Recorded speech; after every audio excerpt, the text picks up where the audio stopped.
한평생 아들 하나만 보고 헌신한 시어머니. 하지만 며느리는 그런 어머니의 40년 재봉 기술을 공짜로 착취하며 찜통 같은 반지하로 내몰았죠. 배고픔에 곶감 한 조각 먹었다고 도둑으로 몰리던 그 순간 믿었던 아들마저 침묵합니다. 결국 어머니는 자신의 모든 것을 되찾기로 결심합니다. 끝까지 지켜봐 주세요. 새벽 4시 반이면 어김없이 눈이 떠져요. 이게 벌써 몇십 년 된 습관인지 몰라요. 여기 인천, 제가 평생을 보낸 동네의 새벽 공기는 늘 축축하고 비릿한 바다 냄새가 섞여 있죠. 제가 사는 이 반지하 방도 그 공기를 그대로 머금고 있어요. 창문이라고 해봐야 사람들 발목이나 겨우 보이는 작은 창이 전부라 해가 뜨는 것보다는 밖이 시끄러워지는 소리로 아침을 알게 돼요. 그래도 이 작은 방이 저는 아늑하고 좋아요. 사방벽에 내 손때 묻은 살림살이, 내 인생의 흔적들이 가득하니까요. 몸을 일으켜 가장 먼저 하는 일은 저기 낡은 자개장 위에 놓인 영감 사진을 한번 닦아주는 거예요. 참 잘생겼었어요. 우리 영감. 건설 현장에서 일하던 사람이라 늘 흙먼지를 뒤집어 쓰고 다녔어도 그 웃음만은 환했죠. 40도 안 된 나이에 우리 진우가 겨우 5살 때 허망하게 가버렸지만 저는 아직도 어제 일처럼 생생해요. 그 이 사진 앞에 잠시 서서 속으로 말을 걸어요. 보고 있소? 우리 아들, 당신 아들 진우가 얼마나 훌륭하게 자랐는지. 내가 당신한테 한 약속 꼭 지키겠다고 했잖소. 이제 다 지킨 것 같아. 그러고 나면 시선은 자연스레 그 옆에 놓인 활짝 웃는 가족 사진으로 향해요. 우리 아들 진우, 어엿한 대기업 과장이죠. 그리고 참한 며느리 서연이, 눈에 넣어도 안 아플 내 강아지들, 손주 하준이랑 서아까지. 이 사진 한 장 보려고 제가 여태껏 살아왔나 봐요. 사진 속 진우 얼굴을 손가락으로 쓸어보면 절로 웃음이 나요. 내 아들, 장하다. 이런 날이면 꼭 옛날 생각이 나요. 인천 신포시장에서 떡볶이 장사를 하던 시절 말이에요. 영감 가고 정말 막막했는데 5살짜리 아들 손을 잡고 시장 바닥에 주저앉아 펑펑 울 수만은 없었거든요. 그래서 시작한 게 떡볶이 장사였어요. 여름에는 커다란 철판에서 올라오는 열기에 숨이 턱턱 막히고 겨울에는 찬물에 떡을 씻고 어묵을 꿰느라 손이 갈라져 피가 나기 일쑤였죠. 하루 16시간씩 허리 한번 제대로 펴지 못하고 철판 앞에 서 있었어요. 제 옷은 10년을 입어 소매 끝이 다 달아빠졌어도 우리 진우 옷만큼은 백화점에서 제일 좋은 걸로 사 입혔어요. 내 아들, 어디 가서 기죽으면 안 되잖아요. 꾀죄죄하다고 무시당하면 안 되니까요. 그렇게 악착같이 살았어요. 남들은 억척스럽다고 혀를 찼지만 저는 괜찮았어요. 진우가 엄마, 나 이번에 또 1등 했어. 하고 상장 하나 들고 오는 날이면 그간의 고생이 눈 녹듯 사라졌으니까요. 그렇게 키운 아들이 서울에 있는 명문대에 떡하니 합격했을 때 저는 시장 한복판에서 목 놓아 울었어요. 기뻐서요. 이제 내 고생도 끝이구나 싶어서요. 진우는 제 기대를 저버리지 않았어요. 졸업하고는 이름만 대면 다 아는 대기업에 취직했고 얼마 안 가 참하고 예쁜 아가씨를 데려와서는 제 며느리가 될 사람이라고 소개하더군요. 그게 지금의 서연이었죠. 둘이 나란히 서 있는 모습을 보는데 어찌나 보기 좋던지 그때 결심했어요. 내 아들, 저렇게 번듯한 짝까지 만났는데 시작부터 남들처럼 새빵살이 시킬 수는 없다고요. 그래서 평생 떡볶이를 팔아 모은 돈, 시장 사람들한테 푼돈 아낀다고 손가락질 받으면서도 악착같이 모은 그 돈을 전부 털었어요. 한 푼도 남기지 않고요. 그걸로 강남의 번듯한 아파트 한 채를 사서 열쇠를 쥐어줬죠. 진우가 눈이 동그래져서 어머니, 이걸 어떻게 하는데 저는 그냥 웃었어요. 아들, 이제 여기서 내 식구 행복하게 살아. 어미는 그거면 돼. 제 인생 전부를 건네주는 기분이었지만 하나도 아깝지 않았어요. 오히려 묵직한 짐을 내려놓은 것처럼 마음이 가뿐했죠.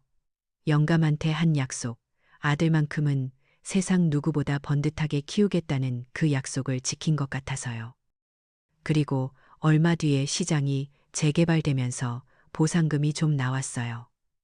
그걸로는 여기 인천 구도심에 5층짜리 작은 상가 건물을 하나 올렸죠. 노후 대비라고들 하지만 사실 그것도 다 진우 주려고 한 거예요. 나중에라도 아들이 사업이라도 하게 되면 보탬이 될까 해서요. 지금은 층마다 세를 줘서 월세가 좀 나오고요. 저는 그 건물의 반지하, 원래는 창고로 쓰려던 공간에 방을 하나 얻어 살고 있어요. 사람들이 왜 거기서 사냐고, 굳은 일은 평생 혼자 다 하고 왜 볕도 안 드는 데서 고생하냐고 묻지만 저는 정말 괜찮아요. 이 나이에 뭘 더 바라겠어요. 등 따시고 새끼밥 먹으면 족하죠.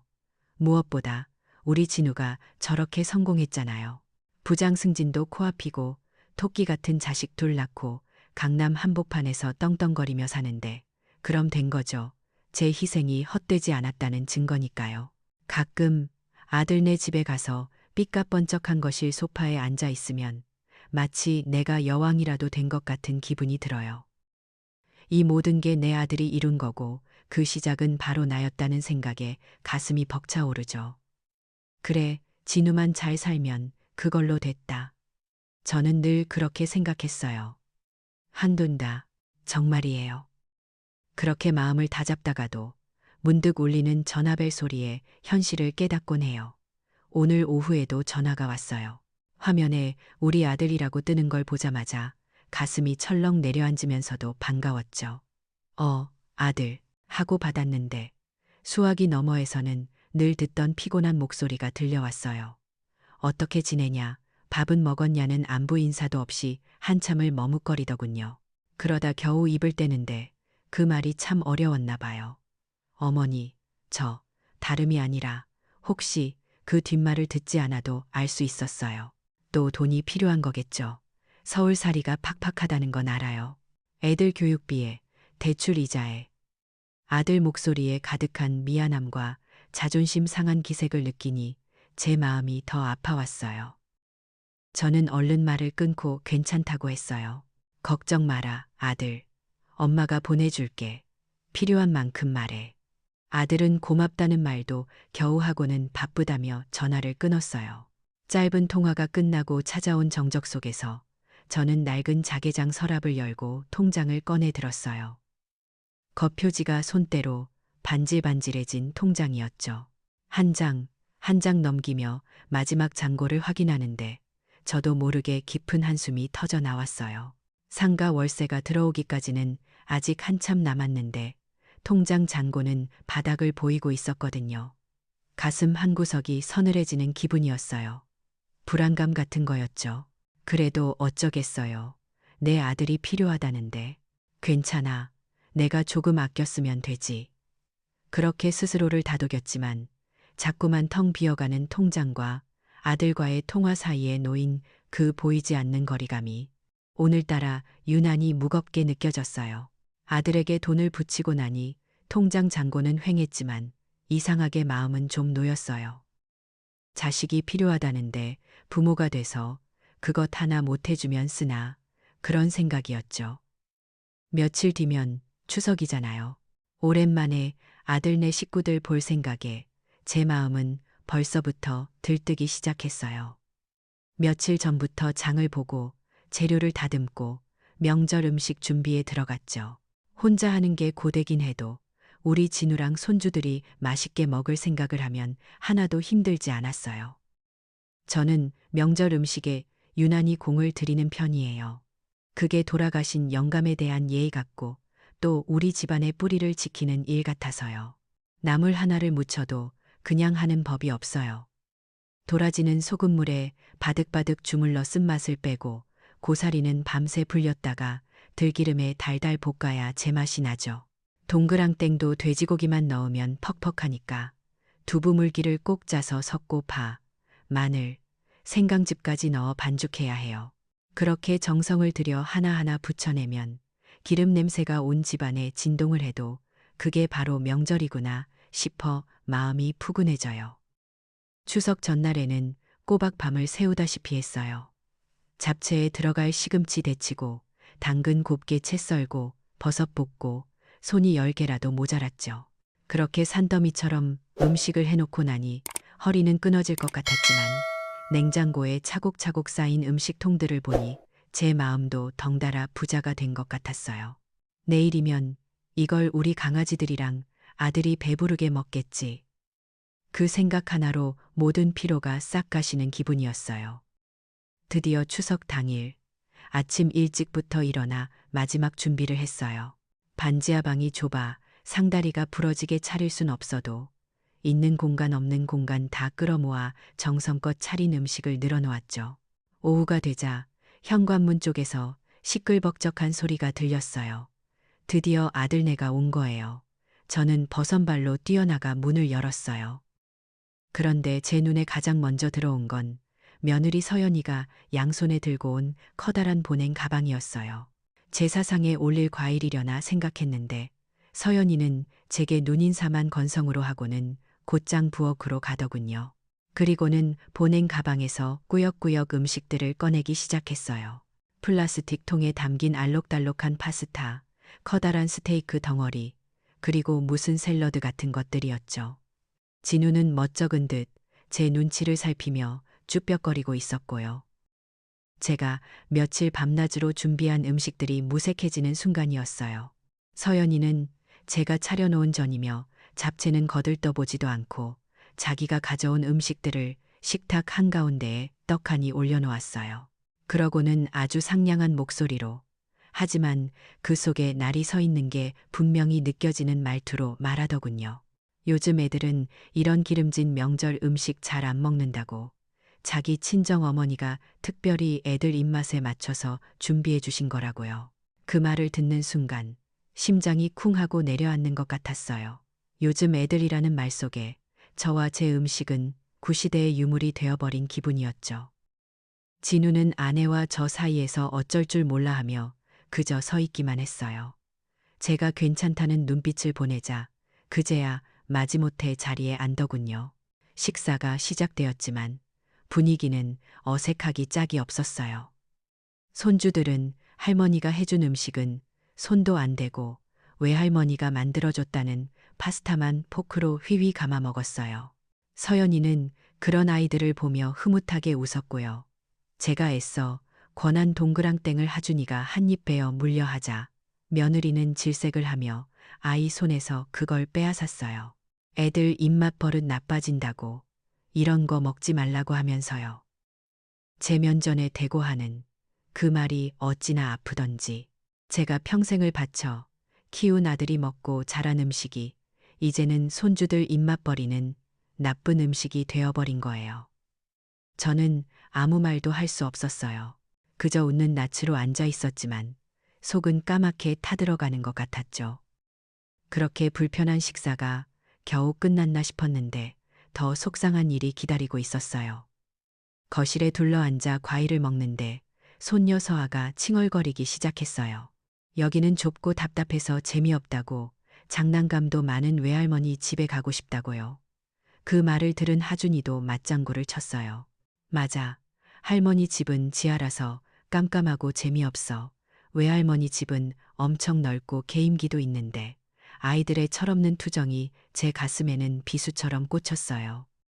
서연이는 못 들은 척 딴청을 피우더니 이내 아이들 성화에 못 이기는 척 자리에서 일어났어요. 진우에게 눈짓을 하자 진우는 머리를 극적이며 제게 말하더군요. 애들이 하도 졸라서 장모님 댁에 잠시 들렀다 가야겠다고요.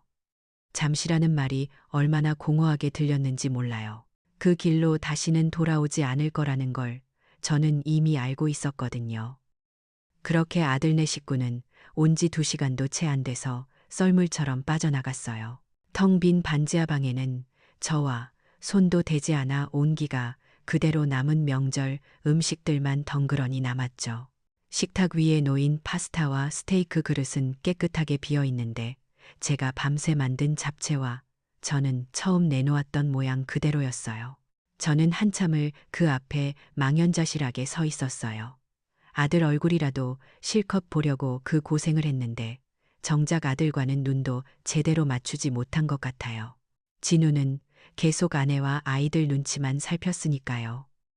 그날 밤 저는 잠을 이룰 수가 없었어요. 혹시나 하는 마음에 낡은 스마트폰을 들어 진우의 SNS를 찾아봤어요. 얼마 전에 손주가 가르쳐줘서 겨우 쓸 줄 알게 된 기능이었죠. 아니나 다를까 몇 시간 전에 새 글이 올라와 있었어요. 며느리가 올린 사진이었죠. 넓고 환한 아파트 거실을 배경으로 친정엄마표 홈파티, 역시 우리 엄마 음식이 최고, 라는 글과 함께 활짝 웃고 있는 가족 사진이 있었어요. 그 사진 속 어디에도 저와 제가 만든 음식의 흔적은 없었어요. 저는 그저 그들의 삶에서 완벽하게 지워진 존재일 뿐이었죠. 혼자서 그 많은 음식을 꾸역꾸역 정리하고 설거지를 하는데 눈물이 왈칵 쏟아졌어요. 서러워서요. 내 존재 자체가 부정당한 것 같아서요. 그때였어요. 설거지 소리에 묻혀 몰랐는데 탁자 위에 놓아둔 전화기에서 띠링하고 문자 알림이 울렸어요.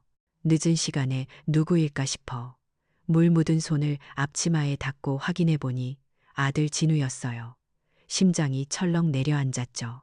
혹시 미안해서 연락한 걸까? 아주 작은 기대를 품고 문자를 열어봤어요.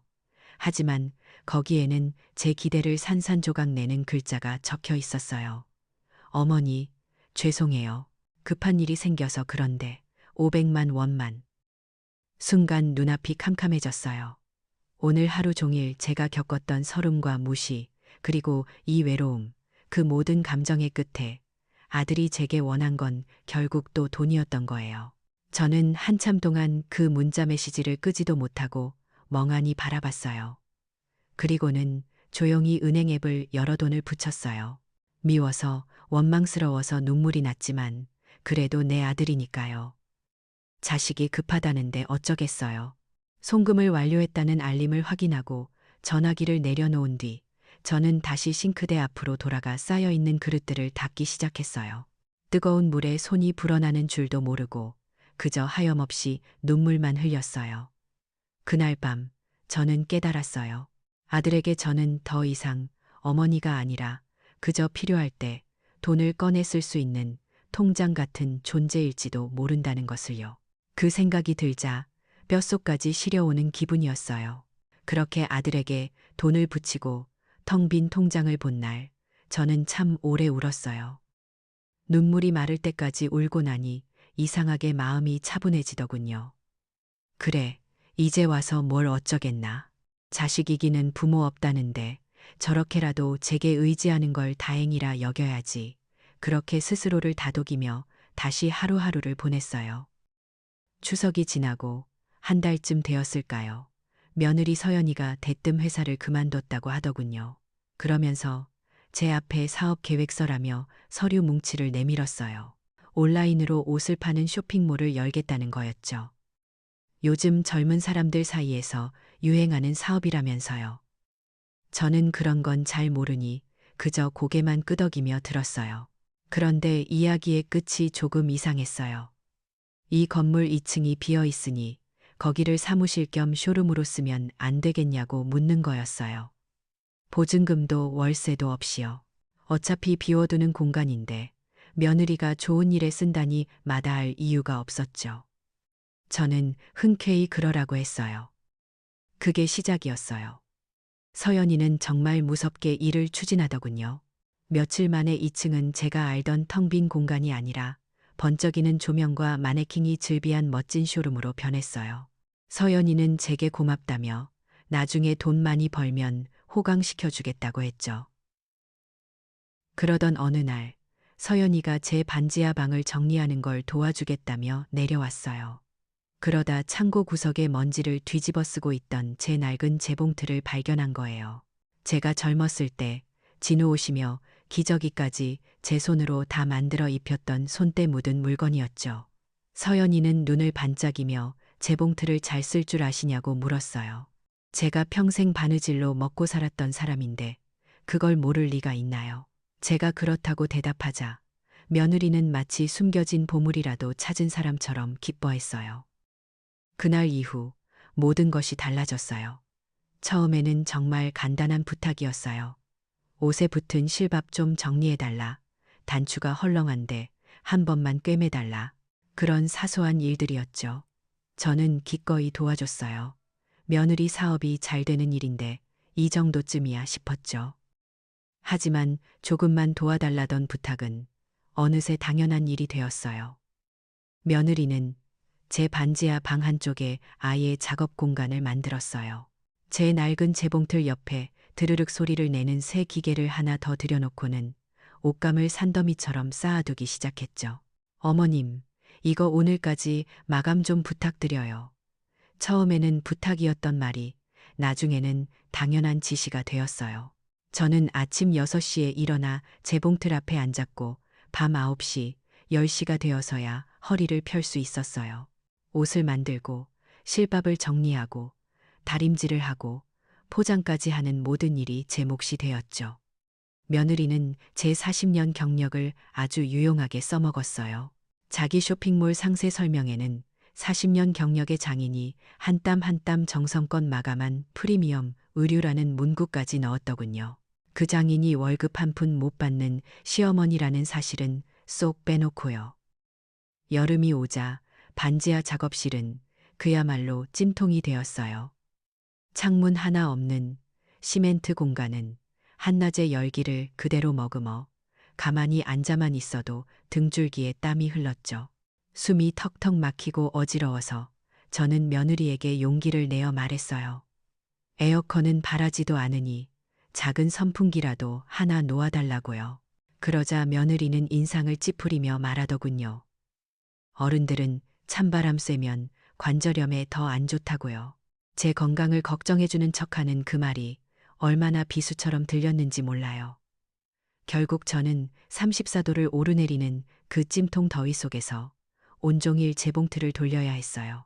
원래부터 좋지 않던 가슴이 콕콕 쑤시고 답답해지는 날이 잦아졌죠. 저는 며느리 몰래 서랍 깊숙한 곳에 숨겨둔 협심증 약을 꺼내 먹는 횟수가 늘어났어요. 내가 여기서 쓰러지기라도 하면 저의 사업은 어쩌나 그런 바보 같은 걱정을 하면서요.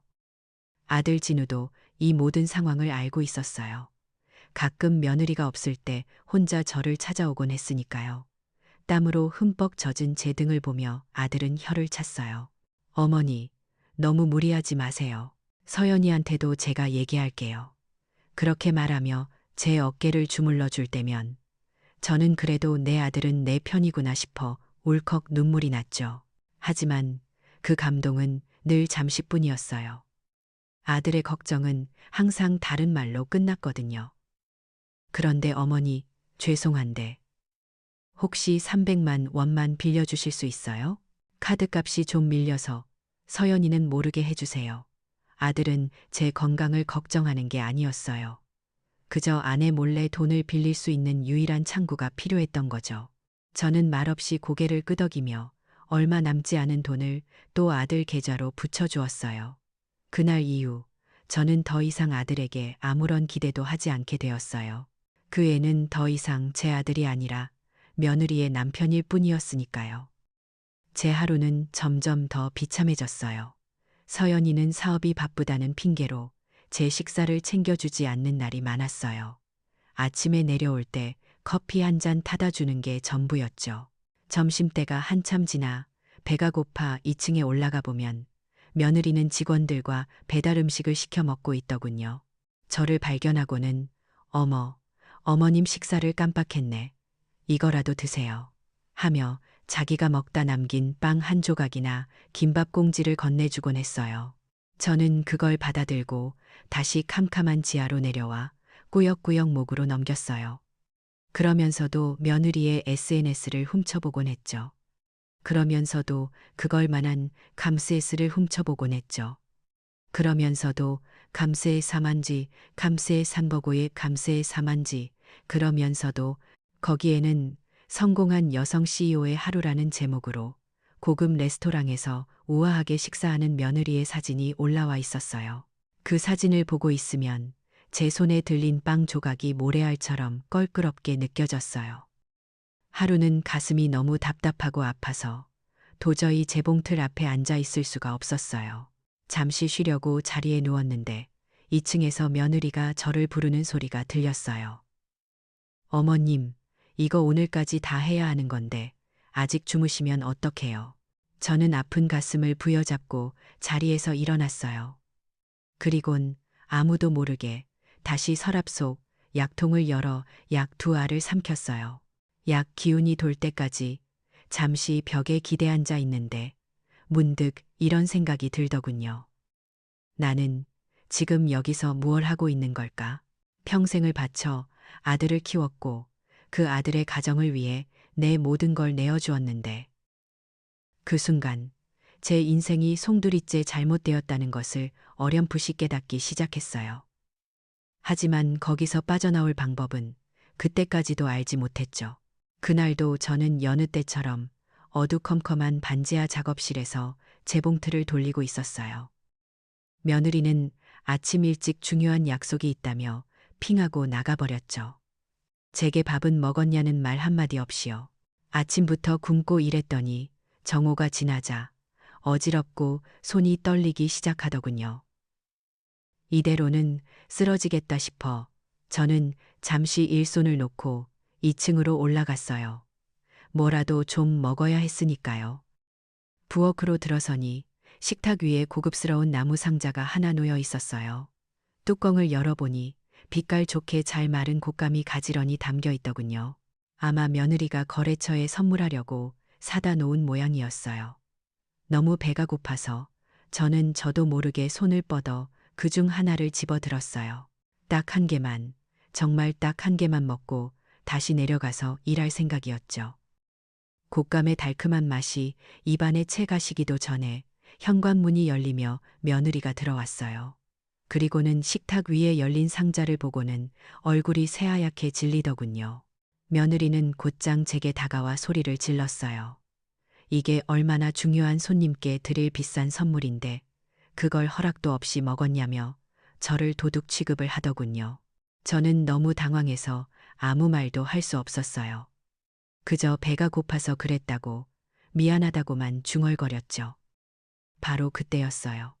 퇴근하고 돌아온 아들 진우가 현관에 들어선 게 며느리는 아들을 보자마자 더 큰 소리로 저를 비난했어요. 어머니가 비싼 곶감을 몰래 훔쳐 드셨다고요. 저는 아들을 쳐다봤어요. 제발 한마디만이라도 우리 엄마가 배고파서 그러셨겠지 하고 내 편을 들어주길 바랐어요. 아내의 날카로운 목소리와 제 절망적인 시선 사이에서 아들은 그저 못 박힌 듯 서 있기만 했어요. 그 침묵이 며느리의 어떤 악담보다도 제 가슴을 후벼 팠어요. 아, 이제 정말 끝이구나. 내게 더 이상 아들은 없구나. 그 순간 저는 모든 것을 포기했어요. 그날 이후로 저는 속이 더부룩하고 아랫배가 콕콕 쑤시는 날이 많아졌어요. 처음에는 스트레스 때문이려니 하고 넘겼는데 통증이 점점 심해져서 결국 동네 병원을 찾아갔죠. 의사는 몇 가지 검사를 해보더니 큰 병원에 가서 정밀 검사를 받아보라고 하더군요. 며칠 뒤 대학병원에서 나온 결과는 생각지도 못한 것이었어요. 대장암, 초기. 의사는 제 얼굴을 살피며 조심스럽게 말했어요. 다행히 아주 초기에 발견해서 간단한 내시경 수술만 받으면 90% 이상 완치가 가능하다고 너무 걱정하지 말라고요. 하지만 제 귀에는 아무 말도 들리지 않았어요. 암이라는 말보다 이제 나는 어떻게 되는 걸까 하는 막막함이 더 컸으니까요. 병원 복도에 혼자 앉아 한참을 고민했어요. 그리고는 아들에게 전화를 걸었죠. 신호음이 몇 번 가고 나서야 아들이 전화를 받았어요. 목소리가 잔뜩 날이 서 있었죠. 제가 아들 나 하고 입을 떼는 순간 아들은 제 말을 잘랐어요. 지금 중요한 회의 중이라 바쁘다고 나중에 통화하자고요. 그러고는 툭 전화가 끊겼어요. 저는 그 나중에가 영원히 오지 않을 거라는 걸 직감했어요. 허탈한 마음에 병원 의자에 주저앉아 있는데 전화가 또 울렸어요. 이번에는 며느리였어요. 혹시 병원에 온 걸 알았나 싶어 덜컥하는 마음에 전화를 받았죠. 하지만 며느리의 목소리는 제 안위와는 아무 상관이 없었어요. 며칠 뒤가 진우 생일인데 선물로 명품 시계를 사주고 싶다고 하더군요. 그러니 500만 원만 보내달라고요. 그 말을 듣는 순간 제 머릿속에서 무언가 툭 하고 끊어지는 소리가 났어요. 이게 그 애들이 제게 주는 마지막 시험이구나 싶었어요. 저는 아주 차분한 목소리로 그러겠다고 대답했어요. 돈을 보내주겠다고요. 전화를 끊고 저는 조용히 제 수술비로 모아두었던 마지막 적금을 해지했어요. 그리고 그 돈을 한 푼도 남김없이 며느리에게 붙여주었죠. 그건 제 마지막 모정이자 그들과의 관계에 대한 사망 선고였어요. 그날 밤, 저는 제 반지하 방으로 돌아와 낡은 자개장 가장 깊은 곳에 넣어두었던 서류함을 꺼냈어요. 먼지가 뽀얗게 쌓인 서류함 안에는 제 인생의 기록들이 담겨 있었죠. 저는 그 중에서 가장 중요한 서류 2장을 찾아 꺼내 들었어요. 아들이 살고 있는 강남 아파트의 등기부등본과 이 5층짜리 상가 건물의 등기부등본이었죠. 희미한 전등 불빛 아래 소유주 김말자라고 선명하게 찍힌 제 이름을 한참 동안 손가락으로 쓸어보았어요. 그래, 이건 내 것이었지. 내가 평생 피땀 흘려 이룬 내 재산이었지. 잊고 있던 사실이 그제야 현실로 다가왔어요. 서류를 내려놓고 저는 수첩을 뒤져 아주 오래된 연락처 하나를 찾아냈어요. 돌아가신 영감의 건설사 후배였던 지금은 변호사가 된 박태수 씨의 연락처였죠. 수화기를 드는 제 손은 더 이상 떨리지 않았어요. 수화기 너머로 들려오는 박태수 변호사의 목소리는 돌아가신 우리 영감처럼 낮고 차분했어요.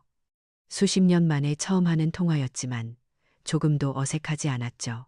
제 이야기를 다 듣고 난 그는 아무것도 묻지 않았어요. 그저 잘 생각하셨습니다, 형수님. 제가 다 알아서 처리하겠습니다. 하고 듬직하게 말해줄 뿐이었죠. 그 한마디에 40년간 묵은 체증이 쑥 내려가는 기분이었어요. 혼자가 아니라는 생각, 내 편이 있다는 안도감이 그제야 들더군요. 그날 이후 저는 제 인생에서 처음으로 아무것도 하지 않았어요. 찜통 같던 반지하 작업실의 재봉틀은 멈춰섰고 산더미 같던 옷감들도 주인을 잃은 채 구석에 쌓여만 갔죠. 며느리는 왜 일을 안 하냐고 몇 번이나 소리를 질렀지만 저는 그저 묵묵히 제 방에 앉아 있기만 했어요. 며느리가 제 방문을 벌컥 열고 들어와 악을 쓸 때면 저는 그저 아무 말 없이 쳐다보기만 했죠. 제 눈빛이 예전 같지 않다는 걸 그 애도 느꼈을 거예요. 뭔가 단단히 마음먹은 사람의 더 이상 상처받지 않기로 결심한 사람의 눈빛이었으니까요. 박 변호사는 일사천리로 일을 진행했어요. 며칠 뒤 그는 제게 전화해서 오늘 아들 내외에게 내용 증명을 각각 발송했다고 알려주었죠. 하나는 강남 아파트 주소로, 다른 하나는 바로 이 건물 2층 며느리의 사무실 주소로요. 내용은 간단했어요. 건물 소유주로서 현재 점유하고 있는 부동산을 3개월 안에 비워달라는 공식적인 퇴거 통보였죠. 그 전화를 받고 나서 저는 조용히 그들이 들이닥치기만을 기다렸어요. 마치 태풍이 오기 전에 고요함처럼 제 마음은 이상할 정도로 평온했어요. 예상대로였어요. 그날 저녁 제 낡은 스마트폰이 불이 나기 시작했어요. 처음에는 며느리였죠. 다짜고짜 소리를 지르더군요. 이게 다 무슨 짓이냐고, 어머님이 노망이라도 드신 거냐고요. 저는 아주 조용히 대답했어요. 예, 그건 내 집이란다. 그러니 이제 그만 나가주렴. 제 목소리가 너무나 차분해서였을까요? 며느리는 순간 말을 잇지 못했어요. 곧이어 전화는 아들에게서 걸려왔어요. 아들의 목소리는 당황과 분노로 떨리고 있었죠. 어머니, 지금 제정신이세요? 저희더러 길바닥에 나앉으라는 말씀이세요? 저는 똑같이 대답해 주었어요. 진우야, 그 집은 내 집이란다. 내가 평생 떡볶이를 팔아번 돈으로 산 내 이름으로 된 내 집이야. 전화로는 안 되겠다고 생각했는지 1시간도 채 되지 않아 밖이 시끄러워졌어요. 끼익 하고 값비싼 외제차가 급하게 멈춰 서는 소리, 그리고 눅눅한 반지하로 향하는 계단을 쿵쿵거리며 뛰어내려오는 소리가 들렸죠. 문이 벌컥 열리며 아들 내외가 들이닥쳤어요. 늘 완벽하게 차려입고 다니던 그들의 모습은 온데간데 없었어요. 머리는 헝클어져 있었고 얼굴은 하얗게 질려 있었죠. 그들은 제 앞에 서서 한참 동안 아무 말도 못했어요. 그러다 먼저 무너진 건 며느리였어요.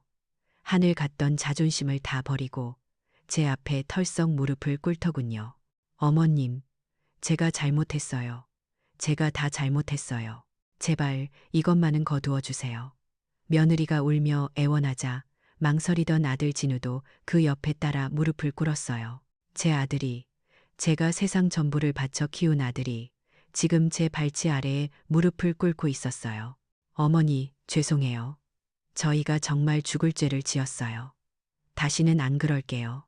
어머니 잘 모시고 살게요. 제발요, 어머니. 저는 가만히 내려다보았어요. 제게 도둑이라고 소리치던 며느리의 얼굴, 그 모든 걸 침묵으로 동조하던 아들의 얼굴을요. 그들의 눈물 속에서 저는 진심 어린 반성을 찾으려 애썼어요. 하지만 제게 보인 것은 오직 하나, 모든 것을 잃게 될지도 모른다는 공포뿐이었죠. 제가 만약 가진 것 없는 늙은이였다면 저들이 과연 내 앞에서 이렇게 무릎을 꿇었을까요? 아니요, 절대로 아니었을 거예요. 저는 아주 천천히 입을 열었어요. 제 목소리는 제가 듣기에도 낯설 만큼 차갑고 단단했죠. 일어나거라. 너희들이 무릎 꿇는다고 해서 달라질 건 아무것도 없다. 하지만 그들은 일어나지 않았어요. 더 절박하게 제 바짓가랑이를 붙잡고 매달렸죠. 저는 그 손을 조용히 떼어내며 말했어요. 너희에게 줄 기회는 내 지난 40년 세월만큼이나 충분했단다. 내가 찜통 같은 철판 앞에서 청춘을 바칠 때, 내가 겨울밤 찬물에 손을 담그며 내 기저귀를 빨 때, 그리고 너희가 나를 이 차가운 지하방에 밀어넣고 내 피땀을 빨아먹을 때까지도 나는 너희에게 수없이 많은 기회를 주었지. 하지만 너희는 그 모든 기회를 제 발로 걷어차 버렸어. 바로 그때였어요. 계단 쪽에서 인기척이 들리더니 박태수 변호사가 서류 가방을 들고 들어왔어요. 제가 미리 시간을 맞춰 약속해 둔 거였죠. 아들 내외는 갑자기 나타난 낯선 남자를 보고는 당황한 기색이 역력했어요. 박 변호사는 무릎 꿇고 있는 그들을 한번 쓱 쳐다보고는 제게 고개를 숙여 인사했어요. 그리고는 제 앞에 놓인 낡은 밥상 위에 서류 한 뭉치를 꺼내 놓았죠. 형수님, 상가 건물 매매 계약서입니다. 매수자 측에서 오늘 최종적으로 도장을 찍겠다고 연락이 왔습니다. 아들과 며느리의 얼굴이 새하얗게 질렸어요. 상가 건물까지 판다는 건 상상도 못했던 모양이었죠. 서연이는 거의 비명을 지르다시피 했어요. 안 돼요. 거긴 제 쇼핑몰이, 제 사업이. 저는 그 애의 말을 가볍게 무시하고 계약서를 찬찬히 살펴보았어요. 매매가 29억 5천만 원. 제 평생이 담긴 숫자가 거기 적혀 있었죠. 박 변호사가 제게 인주와 인감도장을 건넸어요. 저는 묵직한 인감도장을 손에 쥐었어요. 그리고는 마지막으로 아들을 보았죠. 아들은 그저 고개를 떨군 채 아무 말도 하지 못했어요. 저는 더 이상 망설이지 않았어요. 꾹 하고 도장을 찍는 소리가 눅눅한 반지하 방을 가득 채웠어요. 그 소리는 마치 제 인생을 묻고 있던 아주 길고 질긴 쇠사슬이 끊어지는 소리처럼 들렸어요. 모든 것이 끝났어요. 저는 서랍에서 통장 하나를 꺼내 아들 앞으로 밀어주었어요. 여기 7억 원이 들어있다. 네가 살던 강남 아파트 전세금이야. 그동안은 내가 받았었지만 이제는 내게 주마. 이거 가지고 나가서 너희들 힘으로 살아봐라. 이제 다시는 나를 찾지 말거라. 아들은 떨리는 손으로 통장을 받아들었어요. 그 순간 아들의 눈에 스친 감정이 후회였는지 아니면 안도감이었는지는 저도 잘 모르겠어요. 더 이상 알고 싶지도 않았고요. 저는 자리에서 일어나 제 방으로 들어갔어요. 등 뒤로 그들이 뭐라고 더 소리치는 것 같았지만 제게는 더 이상 아무것도 들리지 않았어요. 40년간 닫혀있던 제 인생의 문을 제 손으로 열고 나선 순간이었으니까요. 그 눅눅하고 어두웠던 반지하 방을 등지고 나온 날, 제 인생의 나침반이 완전히 새로 맞춰지는 기분이었어요. 지난 40년간 제 삶의 모든 방향은 아들이라는 단 하나의 좌표만을 가리키고 있었거든요. 하지만 이제 그 좌표는 사라졌어요. 처음에는 망망대해에 홀로 떠 있는 것처럼 막막했지만 곧이어 제 발밑에 단단한 땅이 있다는 것을 깨달았죠. 그건 바로 제 자신이더라고요. 재산을 정리하고 나니 제 손에는 평생 만져볼 거라 상상도 못했던 큰돈이 쥐어졌어요. 세금이며 뭐며 다 제하고도 26억 원이 넘는 돈이었죠. 그 돈으로 저는 인천도, 서울도 아닌 경기도 외곽의 작은 동네에 아담한 전원주택을 한 채 샀어요. 가장 마음에 들었던 건 집안 가득 햇살이 쏟아져 들어오는 커다란 창이었죠. 반지하의 그늘 속에서 평생을 보낸 제게 그 햇살은 마치 새로운 삶을 향한 축복처럼 느껴졌어요. 새 집으로 이사하고 가장 먼저 한 일은 병원에 입원해 수술 날짜를 잡는 거였어요. 의사 선생님은 제게 간단한 수술이라고 몇 번이나 말했지만 보호자도 없이 혼자 수술실에 들어가는 길이 왜 그리 서럽고 무서웠는지 몰라요. 하지만 마취에서 깨어나 회복실 침대에 누워 창밖으로 쏟아지는 햇살을 보는데 저도 모르게 눈물이 흘렀어요. 이번 눈물은 서러움의 눈물이 아니었어요. 살았다. 이제 정말 내 인생을 살 수 있겠구나 하는 안도와 감사의 눈물이었죠. 수술은 아주 성공적이었고 저는 새 집에서 건강을 회복하며 하루하루를 보냈어요. 아침에 일어나면 작은 텃밭에 나가 상추며 토마토에 물을 주고 오후에는 동네 주민센터에서 하는 노래교실에도 나가봤죠. 처음에는 모든 게 낯설고 어색했지만 먼저 다가와 말을 걸어주는 이웃들 덕분에 금세 적응할 수 있었어요. 그러다 우연히 동네 커뮤니티 앱에서 재봉틀로 사랑을 나눠요라는 봉사 모임을 보게 되었어요. 보육원 아이들의 낡은 옷을 수선해주거나 필요한 물품을 만들어주는 모임이었죠. 저는 망설임 없이 그 모임에 나갔어요. 제 낡은 재봉틀 솜씨가 누군가에게 도움이 될 수 있다는 사실이 얼마나 기뻤는지 몰라요. 아이들 옷에 찢어진 곳을 꿰매주고 작아진 옷을 고쳐주면서 저는 제 인생에 찢기고 상처났던 부분들도 함께 치유되는 것을 느꼈어요. 더 이상 제 재봉틀은 착취의 도구가 아니었어요. 따뜻한 마음을 나누는 사랑의 도구였죠. 그렇게 평온한 하루하루가 흘러갔어요. 퇴원하고 석 달쯤 지났을까요? 어느 날 오후 텃밭에서 호미질을 하고 있는데 낯선 번호로 전화가 걸려왔어요. 받을까 말까 망설이다 받았는데 수화기 너머로 너무나 익숙하지만 이제는 멀게만 느껴지는 목소리가 들려왔어요. 아들 진우였어요.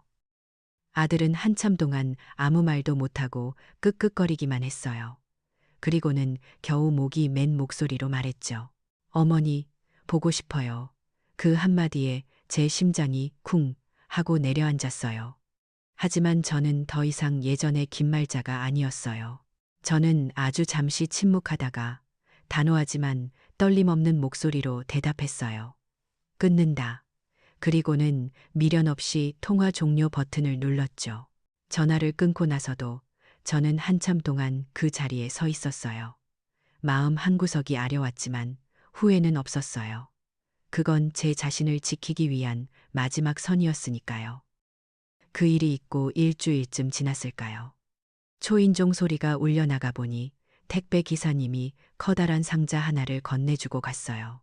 보낸 사람 이름은 없었지만 저는 직감적으로 누구인지 알 수 있었죠. 조심스럽게 상자를 열어보니 안에는 최고급 곶감이 한지 위에 정성스럽게 놓여 있었어요. 그리고 그 위에 작은 카드 한 장이 있었죠. 아들의 서툰 글씨체였어요. 엄마, 곶감 좋아하시잖아요. 죄송해요. 부디 건강하세요. 저는 그 카드를 한참 동안 내려다보았어요. 그리고는 곶감 하나를 집어 천천히 입으로 가져갔어요. 이번에는 눈물이 나지 않았어요. 곶감은 아주 달았어요. 예전에 2층 부엌에서 몰래 훔쳐먹던 그 곶감처럼 허기를 채워주는 단맛이 아니었어요. 눈물과 한숨으로 얼룩졌던 지난 세월을 보상받는 듯한 아주 깊고 평온한 단맛이었죠. 햇살이 가득 들어오는 것이 창가에 앉아 저는 천천히 곶감을 음미했어요. 입안 가득 퍼지는 달콤함을 느끼는데 문득 그런 생각이 들더군요. 이제야 막혔던 게 뚫리는구나. 좁아터졌던 혈관이 아니라 지난 수십 년간 아들 하나만 바라보며 꽉 막혀 있던 내 답답한 인생길이 이제야 비로소 시원하게 뚫리는구나. 그 순간 제 입가에 아주 오랜만에 진짜 미소가 번졌어요. 누구를 위한 미소가 아닌 오롯이 나 자신을 위한 자유의 맛처럼 달콤한 미소였죠. 김말자 씨의 이야기는 우리에게 보여줘요. 평생을 바친 헌신이 당연한 권리가 될 때 가장 큰 용기는 아니오라고 말하고 돌아서는 것이라고요. 그렇게 자신을 되찾는 길이 때로는 인생에서 가장 달콤한 법이죠.